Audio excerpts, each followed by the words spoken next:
अस्सलाम वालेकुम व्यूअर्स, क्या हाल है आप लोगों का। उम्मीद करता हूँ आप लोग सब ठीक ठाक और खैरियत से होंगे।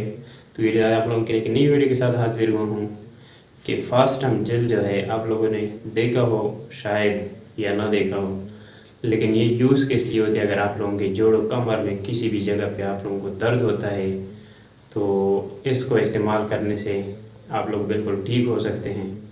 तो आप लोगों ने वीडियो को एंड तक देखने हैं, कैसे इस्तेमाल किस तरह करना है और इस पर कौन सी ड्रग्स पड़ी है, ये किस हद तक इफ़ेक्टिव है। तो आप लोगों ने वीडियो को एंड तक देखनी है।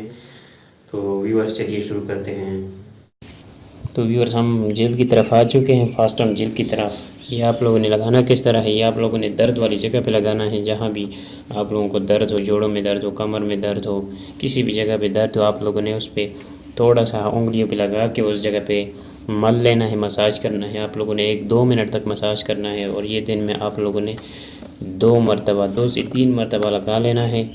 और ये कंपनी कौन सी है आप लोग खुद देख सकते हैं, ये इटली की प्रोडक्ट है, बहुत आला प्रोडक्ट है। इंशाल्लाह आप लोगों का जो भी मसला हुआ दर्द के हवाले से, जोड़ों के दर्द या कमर में दर्द, किसी भी किस्म का दर्द का मसला हुआ, इंशाल्लाह इससे बिल्कुल ठीक ठाक हो जाएगा। तो व्यूअर्स ये थी आज की वीडियो, आप लोगों ने बस मुझे दुआओं में याद रखना है। तो मिलते हैं नेक्स्ट वीडियो में, तब तक के लिए मुझे इजाज़त दीजिए। अल्लाह हाफिज़।